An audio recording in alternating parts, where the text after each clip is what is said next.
Hari ini saya ingin berbicara tentang hati dan roh yang baru. Sama-sama katakan dengan saya, Tuhan mau kasih saya hati dan roh yang baru. Tanya kanan kirinya, mau gak? Kalau lihat dari muka-mukanya sih yang Bapak Ibu Saudara mau ini tuh uang kayaknya. Hati ntar dulu lah Pak, habis lebaran nih 7 hari kali. Ini dong. Bener gak? Tapi kabar baiknya adalah hari ini, bulan ini dia ingin kasih saudara dan saya hati dan roh yang baru. Ayo taruh tangan kanan di dada, sama-sama katakan dengan saya, Tuhan, saya mau hati dan roh yang baru. Amin. Yeskiel pasal 36 ayat 26 sampai 27 dikatakan demikian. Tuhan berkata begini Bapak Ibu. Kamu akan kuberikan hati yang baru.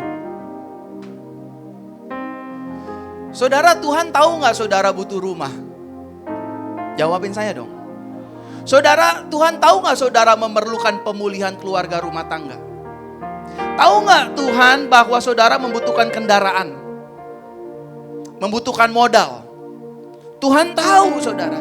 Tapi yang paling utama, Tuhan mau kasih saudara dan saya nih, yang pertama, hati yang baru. Tuhan tahu gak kondisi kita lagi tidak baik-baik saja? Tahu? Tuhan tahu gak ekonomi kita lagi hancur-hancuran? Tahu? Tuhan tahu gak kesehatan kita lagi merosot?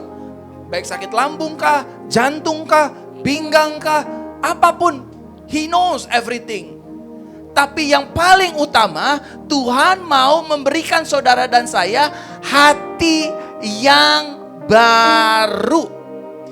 Dan roh yang baru di dalam batinmu. Di dalam jiwamu. Di dalam ragamu. Di dalam perasaanmu. Di dalam pikiranmu. Dan melibatkan rohmu.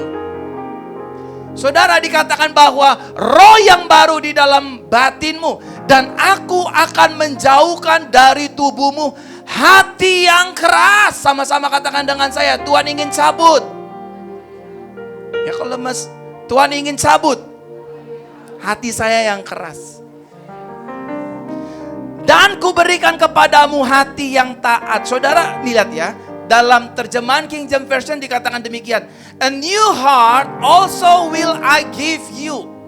And a new spirit will I put within you. And I will take away the stony heart. Artinya adalah hati yang bukan hanya keras, tapi sudah menjadi batu. Kita udah gak bisa lagi dengar firman. Kita udah gak bisa lagi dengar nasihat suami. Kita udah gak bisa lagi dengar nasihat istri. Kita udah gak bisa lagi dengar nasihat pendeta. Siapapun yang menasihati kita selalu terpental. Even the Holy Spirit, when He spoke something inside our heart, hati kita udah membatu. Stony heart. Bukan hanya hati yang keras, Bapak Ibu Saudara, dalam King James dikatakan udah membatu, sudah mengkristal. Dendam di situ sudah mengkristal, kebencian di situ sudah mengkristal, sakit hati di situ sudah membatu. Sehingga ketika firman disampaikan, jangan benci orang lain yang gak bisa. Maafin orang lain yang gak mau. Karena Bapak Ibu Saudara, hatinya bukan hanya udah keras. Tanpa kita sadari, hatinya sudah membatu. Roh Kudus bilang jangan berzina. Karena hatinya keras dan membatu, akhirnya dia tetap berzina, saudara. Akhirnya tetap dia tidak setia. Akhirnya tetap dia selingkuh. Roh Kudus sudah ingatkan, don't do that. Karena kita keras, saudara, kita manjakan hati kita, sehingga pada akhirnya the stony heart itu yang membangun kita. Tanpa kita sadari, Bapak Ibu Saudara, kita bunuh orang lain dengan hati kita yang membatu, bukan dengan tindakan. Seringkali hati yang membatu itu membuat kita tidak menganggap orang lain ada. Betul Bapak Ibu? Orang lain ada, saudara kita ada. Karena hati kita sudah membatu, kita anggap dia gak ada. Kita anggap dia sudah mati. Betul gak Bapak Ibu? And I will take away. Artinya gini Bapak Ibu Saudara, Tuhan akan ambil atau rebut dengan paksa hati yang jadi batu itu. Because it's very dangerous. Ini sangat bahaya buat saudara dan saya. Kalau hati saudara sudah keras, hati saudara sudah membatu, siapapun saudara gak bisa terima nasihat. Betul gak? Kenapa banyak anak gak mau dengar orang tuanya? Karena hatinya sudah keras dan jangan-jangan sudah membatu. Kenapa banyak istri gak mau dengar suara suaminya? Karena keras. Sebaliknya suaminya gak mau dengar suara istrinya karena hatinya keras. Kenapa banyak pelayan Tuhan juga hatinya keras Bapak Ibu dan sudah membatu. Tuhan bilang jangan.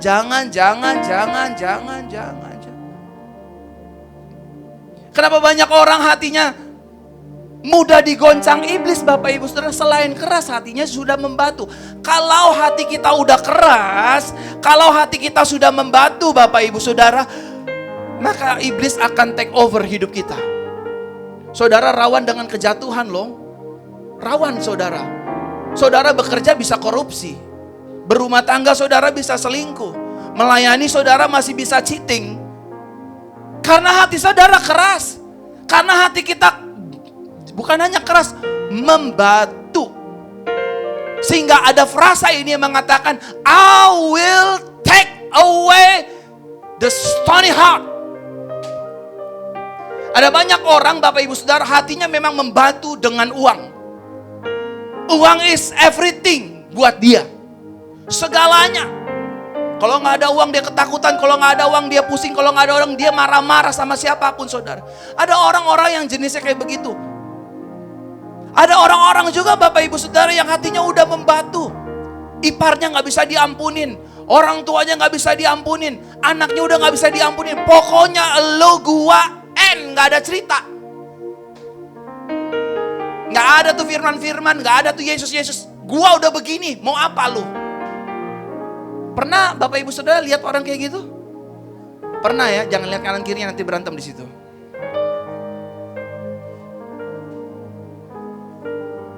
And I will give you an heart of flesh. Jadi yang pertama Tuhan ingin selamatkan kita, ambil hati kita yang membatu, ambil hati kita yang keras, out of your flesh. And I will give you an heart of flesh. Saudara perhatikan baik-baik. Saya cari Bapak Ibu Saudara makna atau meaning dari kata and I will give you an heart of flesh. What is the meaning of and heart of flesh? Bukan hanya hati yang berdaging, tapi dikatakan aku ambil hati yang membatu, hati yang keras, dan aku akan ganti di hatimu hati yang hidup. Apa artinya hati yang hidup? Kita bisa dengar nasihat dari siapapun.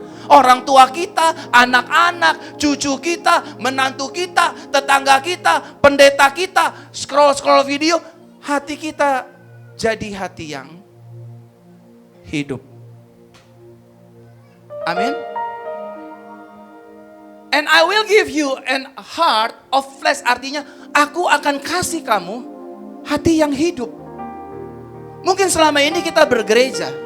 Mungkin selama ini kita melayani. Mungkin selama ini kita mengabdikan diri kita kepada Tuhan Yesus Kristus lewat pelayanan. Tapi sesungguhnya tanpa kita sadari hati kita jadi batu. Hati kita keras, hati kita mengkristal. Sehingga pada akhirnya kita hidup padahal hati kita tidak hidup Bapak Ibu Saudara. Yang pertama Bapak Ibu Saudara dikatakan, aku akan ganti hati kamu yang keras menjadi hati yang hidup. Orang kalau tukang selingkuh dinasihatin gak bisa dengar, itu hatinya udah batu saudara.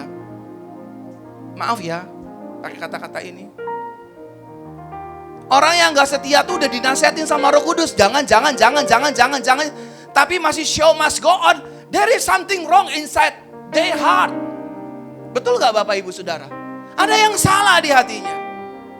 Karena sebelum kita melakukan segala sesuatu, ingat, hidup kita adalah milik Tuhan. Tuhan berdaulat penuh untuk menjaga hidup kita. Waktu kita ingin melakukan pelanggaran, kesalahan, korupsi, dan lain sebagainya, ingat saudara, Tuhan sudah ngomong sama kita di sanubari kita. Don't do that. It's very dangerous for your life, for your future, for your husband, for your wife, and for all your family.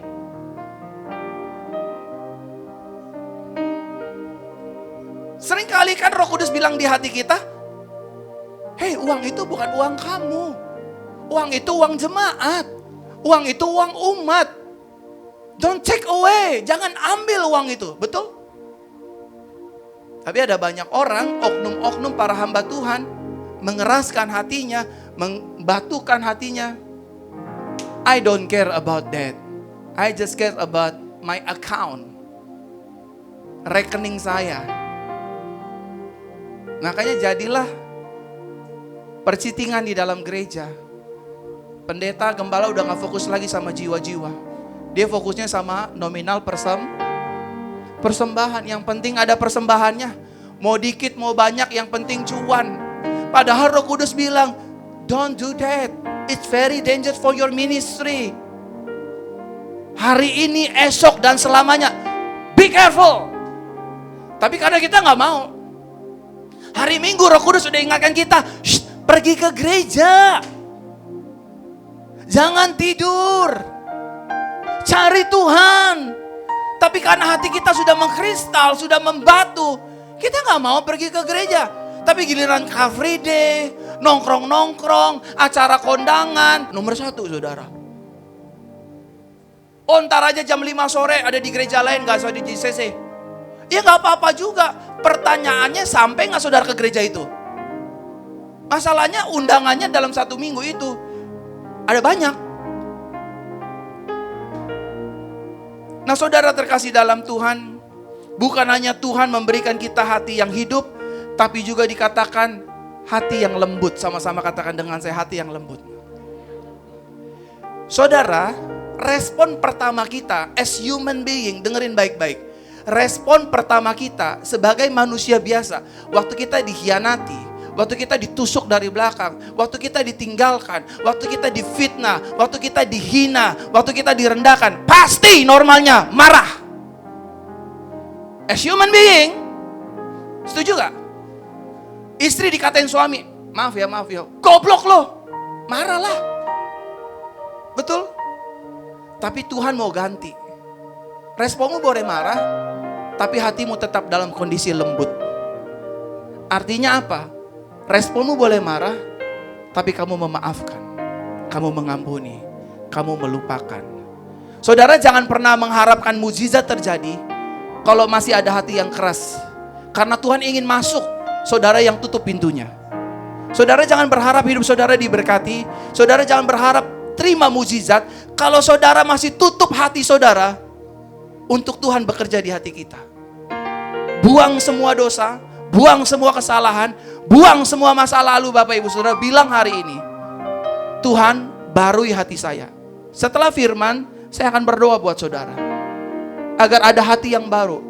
Saudara jangan pikir pride saudara, tapi saya sudah diinjak-injak pastor, tapi saya sudah dikhianati. Saudara mau pilih hidup hari-hari dengan hati yang keras dan hati yang membatu, atau saudara mau hidup dengan hati yang hidup, hati yang lembut, dan yang terakhir firman katakan, hati yang taat. When we have the heart of obedience, saudara percayalah, bukan saudara yang cari berkat. Tuhan akan datangkan saudara. Ini berkat buat kamu loh. Ini pemulihan buat kamu. Ini promosi buat kamu. Ini anugerah buat kamu. Saudara, saya bersyukur dapat tema ini dari Tuhan. Saya ini juga orang yang keras, Bapak Ibu. Gak bener-bener amat. Saya dilahirkan dari darah Indonesia bagian timur. Almarhum papa saya orang Alor, almarhum mama saya orang Ambon. Jadinya seperti ini.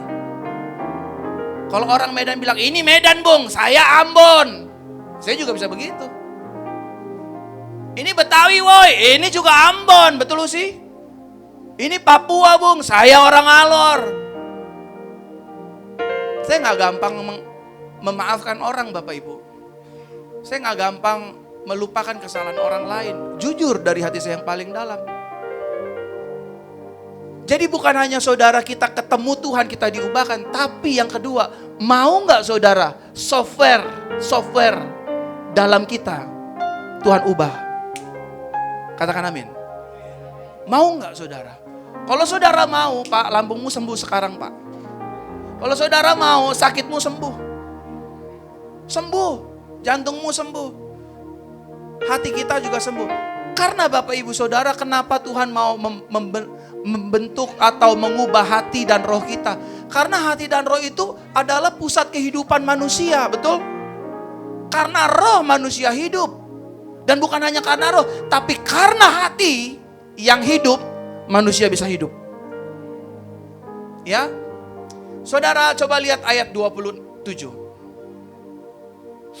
Rohku akan kuberikan diam di dalam batinmu. Sama-sama katakan dengan saya, roh Tuhan, Roh Kudus akan ditaruh di hati saya.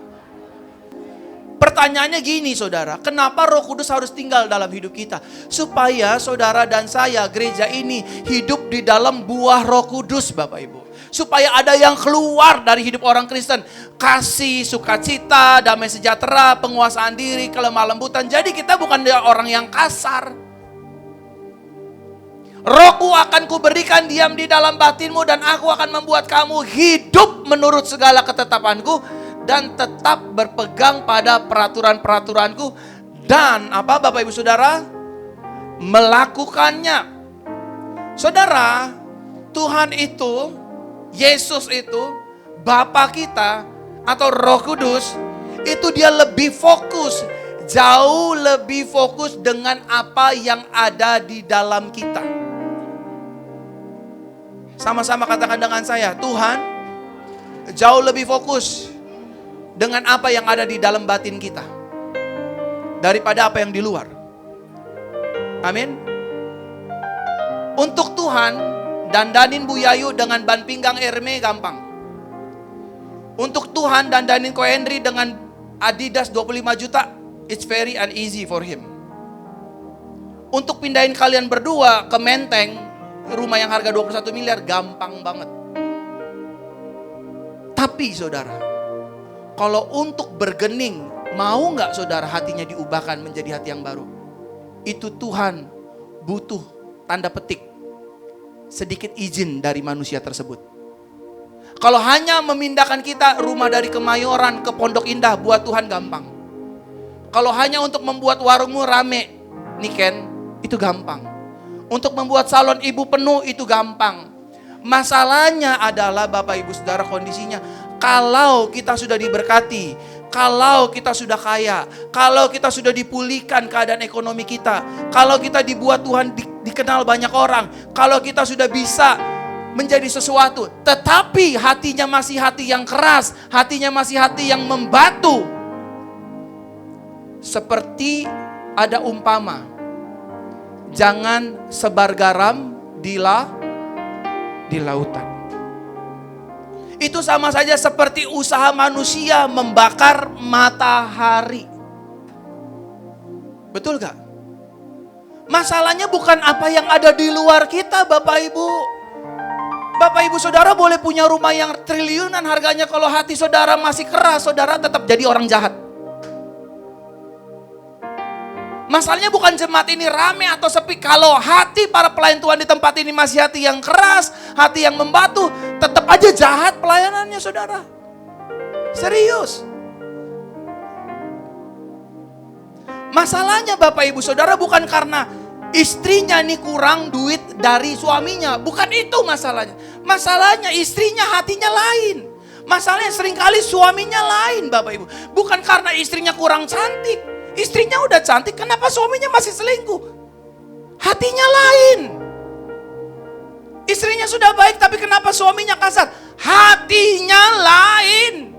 Udah dinasihati Tuhan, lewat mamanya, lewat mertuanya, gak mau didengar. Marah bawa ayat firman Tuhan lagi. Nya kau pembuat kejahatan, kata firman Tuhan. Masa digituin mertuanya? Saudara, Tuhan fokus apa yang di dalam kita. Di dalam batin kita itu ada jiwa kita Bapak Ibu. Kalau batin kita bermasalah, jiwa kita absolutely 100% terganggu. Tidur gak enak, tidur tidak nyenyak, makan gak enak. Betul Bapak Ibu? Olahraga mau lari Car Free Day, entah kemana lari terus. Sampai Bojong dia lari juga terus. Padahal startnya dari depan istana presiden Bapak Ibu. Perasaan saudara nggak enak, gelisah. Dan saudara nggak punya good understanding. Saudara nggak punya understanding yang benar.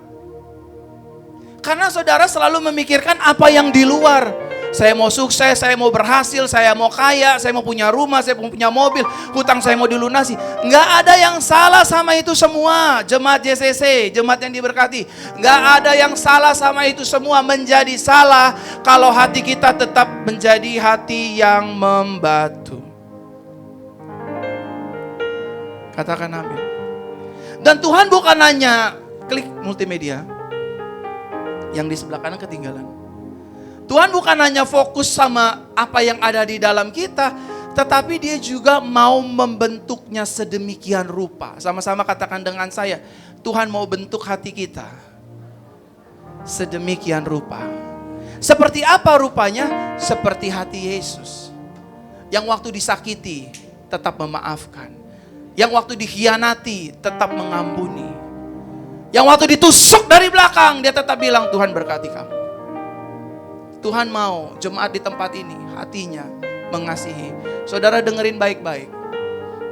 Level tertinggi puncak kehidupan manusia adalah mengasihi dan mengampuni.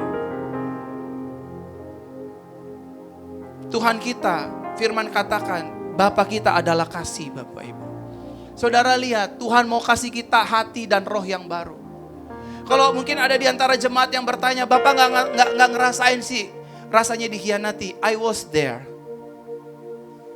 Bapak nggak ngerasain sih rasanya ditusuk dari belakang. Berkali-kali saudara. Kalau saudara bisa lihat dengan mata rohani, banyak pisau-pisau rohani di belakang saya. Orang yang saya tolong, orang yang saya abdikan hidup saya untuk memberkati dia, dia sendiri yang tusuk saya. Saudara harus sadar dalam menjalani hidup ini, yang mengkhianati kita bukan musuh kita. Katakan amin. Yang mengkhianati kita bukan orang yang jauh di sana. Yang mengkhianati kita, yang menusuk kita, yang membohongi kita, yang menipu kita adalah orang yang kita percayai sendiri Bapak Ibu. Orang yang kita kasihi, orang yang kita cintai, justru dialah yang membunuh kita. Tapi ingat kabar baiknya adalah, kalau hati kita hati yang baru, apapun yang orang ingin lakukan, output dari kita adalah, I forgive you.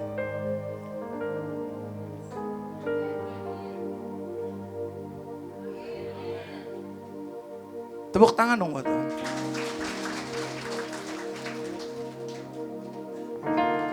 Saudara damai dengernya? Apa gak enak? Emang kalau bicara tentang hati Bapak Ibu Saudara, itu ada harga diri yang tersentuh. Saya benar gak? Benar gak Bapak Ibu? Saudara mungkin bilang, Pak, saya disakitin Pak. Sama. Saya tulis di status saya, terkadang cinta dan kesetiaan kita gak berbanding lurus dengan apa yang kita harapkan. Seringkali kita kasih kebaikan, maaf ya, orang lain lemparkan kotoran ke muka kita. Seringkali kita menjaga nama baik banyak orang, tapi orang lain melemparkan kotoran itu ke kita. Apa respon kita? Karena kita sudah diberi hati yang baru. Ampunilah. Sebab mereka gak tahu apa yang mereka perbuat. Saudara, hidup ini kita harus serupa seperti Kristus. Bukan serupa seperti diri kita sendiri. Katakan amin. Nah Bapak Ibu Saudara terkasih dalam Tuhan, pertanyaannya mengapa Tuhan mau memberikan kepada kita hati dan roh yang baru? 5 menit terakhir. Yeskiel 36 ayat 27 dikatakan demikian, Rohku akan kuberikan diam di dalam batinmu. Tadi di dalam jiwa, raga, perasaan, pikiran. Dan aku akan membuat kamu hidup menurut segala ketetapanku. Dan tetap berpegang pada peraturan-peraturanku dan melakukannya. Mengapa Tuhan mau memberikan kepada saudara dan saya hati yang baru? Yang pertama, agar saudara dan saya dapat hidup di dalam ketetapan Tuhan. Big question is, apa sih yang menjadi ketetapan Tuhan? Klik Milano. Yang menjadi ketetapan Tuhan adalah saudara dan saya hidup mengasihi Tuhan dan juga sesama. Klik ayatnya. Dikatakan demikian Bapak Ibu Saudara. Jawab orang itu, kasihilah Tuhan Bapamu dengan segenap apa Bapak Ibu? Dengan segenap hatimu, artinya segenap itu penuh Bapak Ibu. Kalau ada circle, berarti tidak ada satupun ruang yang kosong. Dengan segenap hatimu. Yang paling utama yang Tuhan tuntut adalah hati, bukan jiwa. Hatimu dulu. Orang kalau bekerja setengah hati, kerjaannya pasti jelek. Betul? Orang kalau melayani setengah hati, pasti pelayanannya gak bagus. Orang kalau mencintai pribadi lain setengah hati, pasti serong Bapak Ibu Saudara. Tapi kalau orang mengasihi, mencintai dengan sepenuh hati, pasti dia akan all out. Amin. Dikatakan bahwa kasihilah Tuhan Bapamu dengan segenap hatimu dan dengan segenap jiwamu, dengan segenap kekuatanmu, dan dengan segenap akal budimu, dan kasihilah sesamamu manusia seperti dirimu sendiri. Saudara, ketetapan Tuhan hari ini buat jemaat di gereja ini. Kasihilah musuhmu. Jangan cuma bisa mengasihi Tuhan yang gak kelihatan. Kasihilah, belajar kasihi suamimu. Kalau saudara terlalu banyak lihat kesalahan suamimu, terlalu banyak melihat kesalahan istrimu, hatimu akan timbul kepahitan demi kepahitan. Hatimu akan mulai timbul kekecewaan demi kekecewaan. Kalau saudara melihat kekurangan orang tua, saudara melihat kekurangan saudara sendiri, saudara melihat kekurangan staf saudara, melihat kekurangan pelayan Tuhan saudara, saudara akan kecewa sendiri. Tapi kalau saudara melihat Tuhan yang hidup, yang penuh dengan kasih dan pengampunan, saudara akan sadar, Tuhan aja ngampunin saya, kenapa saya gak ngampunin orang lain? Saya juga belajar Bapak Ibu Saudara. Saudara, tadi saya udah singgung, saya ini orang yang keras, saya ini orang yang kepala batu. Terutama dalam pelayanan saya keras banget Bapak Ibu. Untuk pekerjaan Tuhan saya sangat disiplin sekali. Tapi beberapa waktu yang lalu Tuhan hancurkan bangunan itu di hati saya. Sebelum saya khotbahkan ini, saya mengalaminya Bapak Ibu. Saya melihat ada satu seperti kerang kuat saudara. Kerang yang cukup kuat tinggi. Saya dibawa Tuhan ke satu tempat yang putih, semuanya putih, gak ada warna lain selain putih. Ada warna titik hitam saudara, ada warna hitam di bawah kerang itu. Kerangnya tinggi. Tiba-tiba saudara tidak ada angin, tidak ada apapun, kerang yang tinggi itu pecah saudara. Dah! Hancur berantakan, berkeping-keping, sudah gak ada bentuknya lagi. Bref. Itu saya ngerasain di hati saya. Dan Tuhan ingatkan sama saya, mulai hari ini, I will give you a new heart and a new spirit. Saya ini orang keras Bapak Ibu. Saya orang keras. Istri saya gak pernah ngelihat saya berantem sama laki-laki lain selama kami menikah. Saya gak pernah pukul istri saya selama 9 tahun pacaran, 9 tahun menikah. Saya tidak pernah memukul anak saya, satu kali pun, no. Kalau marah, as human being itu respons saya. Tapi dulu kalau saya marah, saya pukul orang, saya bikin hancur wajah orang. Waktu kerang itu dihancurkan Tuhan saudara, ternyata Tuhan kasih saya pengertian.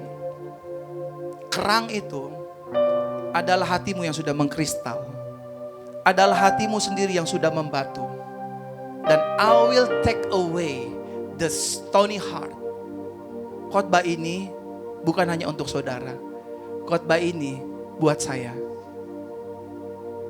Hari ini aku mengampuni siapapun yang menyakiti dan melukai perasaanku. Aku gak akan hitung-hitung lagi jasaku.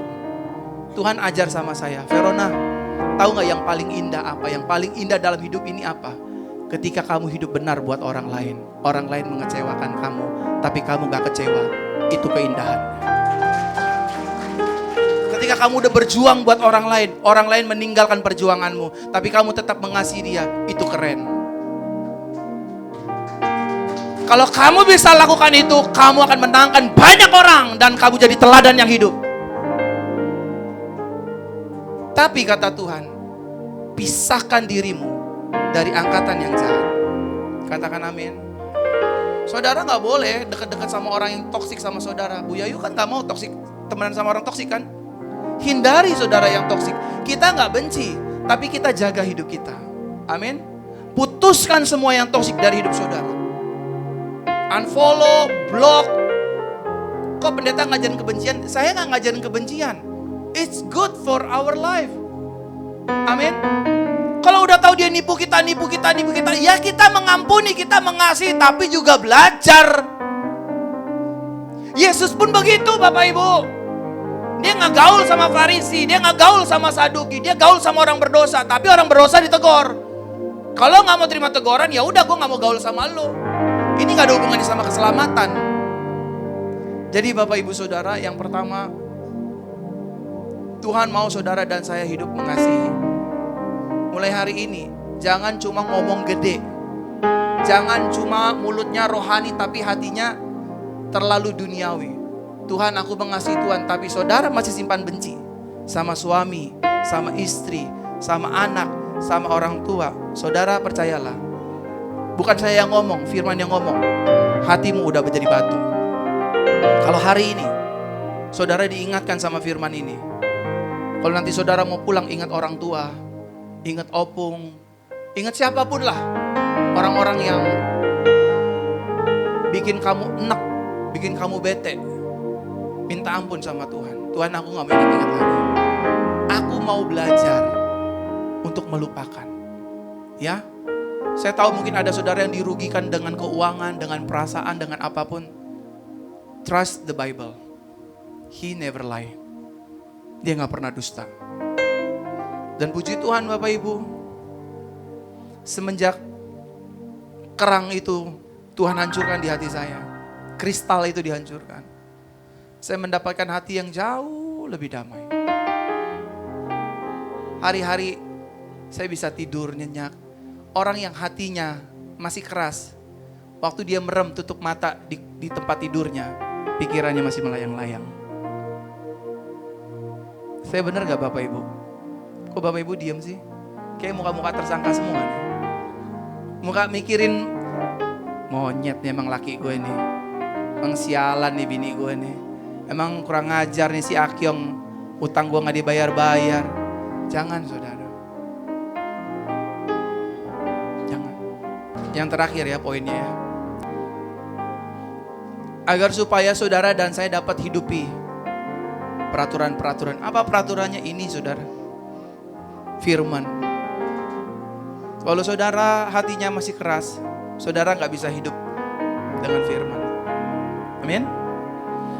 Yang diberkati katakan amin.